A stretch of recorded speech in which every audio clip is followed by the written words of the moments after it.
Hey, Glue Troopers. I want to welcome everybody to the Tarbus. I am going to be heading off to a family function, so I may not be able to get a video out today. We did do the live stream today, and it focused mainly on bad box art. Now, this is all related to a conversation I had with Mike Mashat over at Celebrating Aviation. Mike Mashat.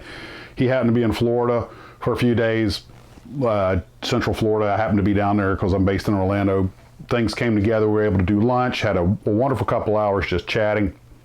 And one of the questions he asked me, of course, we always talk about the great artists and the great kits. And well, okay, what are the 10 worst box arts? And that gave me an idea for the live stream today. And we had a grand time talking about it, amongst other things. And I'm going to put a montage together at the end of this, although I'm not going to get that done until after I come back from my family function, so this whole thing will go up tonight, even though you can obviously see daylight coming through the window. That will not be the case when I actually get this thing done. But enough. So it'll be at the end. I hope you enjoy it.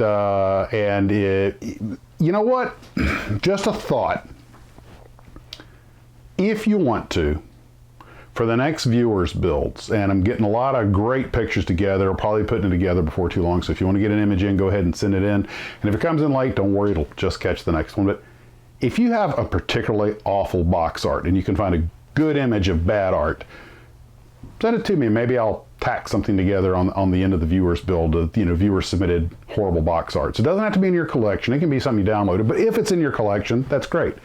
And following on to that, somebody asked me during the live stream, what is the oldest kit that I have? And I came out here, I'm like, I really don't know. Probably one of the contenders would be this Revell Junkers 88 that I recently received, courtesy of a Glue Trooper.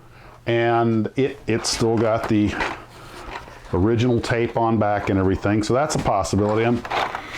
Smells like, I'm going to say 1963. So that would probably be in contention for it. A lot of these kits are, though, from the 60s, so similar vintages. The oldest ones I had, the Spad and the Stinson, I regifted to a viewer who actually has a big collection. He keeps them all intact, so I figured that would be a better home because I'm going to build them. Also, shout out to Ricky, the Wolfman.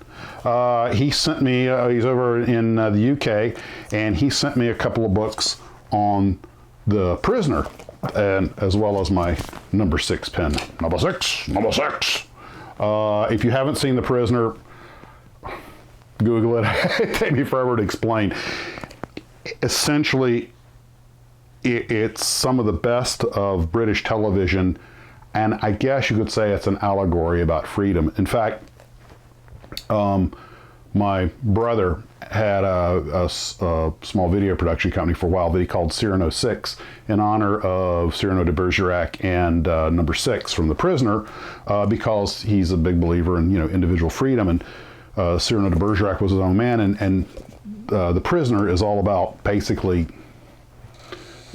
personal freedom. It's sort of allegorical. It would take me forever to get into it. So, but the underlying, I think, idea behind it is man's constant quest for freedom, freedom of the mind, and so on and so forth. So, thank you, Ricky. I look forward to reading this, and of course, I have that. I hope I say it right. Caterham. That is a little Lotus-based car that the Prisoner drove, and now that I have these, of course, I'll have to. I was already planning to do it in a Prisoner-inspired paint scheme, but now I'll have to, and these will go with it. So, but I want to read them first. So that's what I have for right now. I hope you enjoy the montage. I didn't get a chance to get out here and do work today. I was getting set up for the live stream, and now I have a family function. But hopefully tomorrow, I have to get ready for work because I go back to work day after tomorrow, but hopefully tomorrow I might get out here and start getting a little rigging done on the Felix stove, and still lots of work to do. As much work as I've done on it, I really don't think I've hit the halfway mark yet, because when I start getting into that complex rigging, I have a feeling that's, well, you never know. We'll just see. Guys, hope you're having a wonderful evening. For those who made the live stream, I hope you had a good time. Thanks for tuning in. For those who didn't or couldn't or whatever, it's up on the internet if you want to see it. Went over 2.5 hours long, and well, personally, I had a great time. Thanks for tuning in. You guys take care and model on.